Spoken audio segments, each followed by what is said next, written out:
शिवसेनेचा 59वा वर्धापन दिन मुंबईमध्ये ठाकरे आणि शिंदेंकडून मेळाव्याचं आयोजन. महापालिका निवडणुकीच्या पार्श्वभूमीवर दोन्ही शिवसेना प्रचाराचा नारळ फोडणार.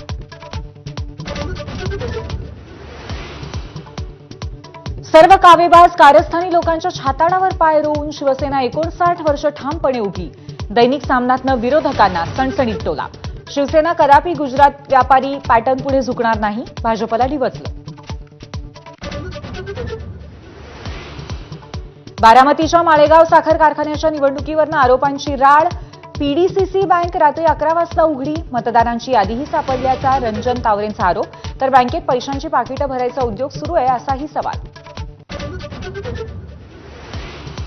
भंडाऱ्यामध्ये शिवसेना आमदार नरेंद्र भोंडेकर विरुद्ध भाजप आमदार परिणय फुकेंमध्ये वाद शिगेला.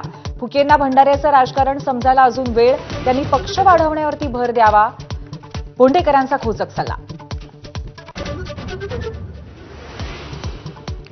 मुंबई महानगरपालिका निवडणुकीची जबाबदारी श्रीकांत शिंदेंच्या खांद्यावर. विश्वसनीय सूत्रांची एबीपी माझाला माहिती.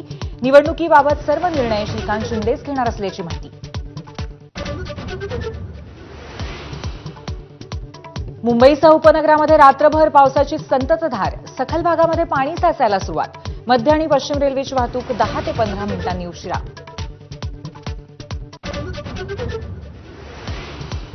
रायगड जिल्ह्यामध्ये आज अतिवृष्टीचा इशारा. कुंडलिका नदीने इशारा पातळी ओलांडल्यामुळे शाळांना सुट्टी जाहीर. तर देवकुंड धबधबा, सिक्रेट पॉइंट, ताम्हिणी घाट 30 सप्टेंबरपर्यंत बंद.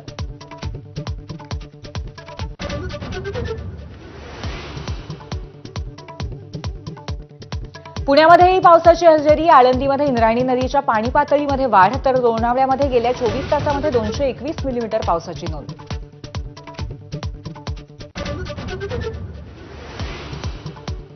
कोणत्याही परिस्थितीमध्ये शरण येणार नाही, इराणने अमेरिकेला ठणकावलं. अमेरिकन सैन्यानं युद्धात हस्तक्षेप केला तर परिणाम वाईट होतील, इराणचा इशारा.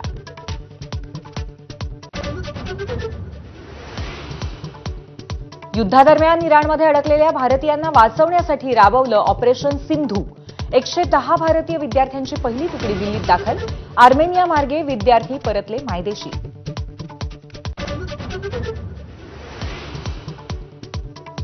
अरण्य ऋषी मारुती चितमपल्ली यांचं सोलापुरात निधन. वयाच्या 93व्या वर्षी घेतला अखेरचा श्वास. बऱ्याच दिवसांपासून होते आजारी.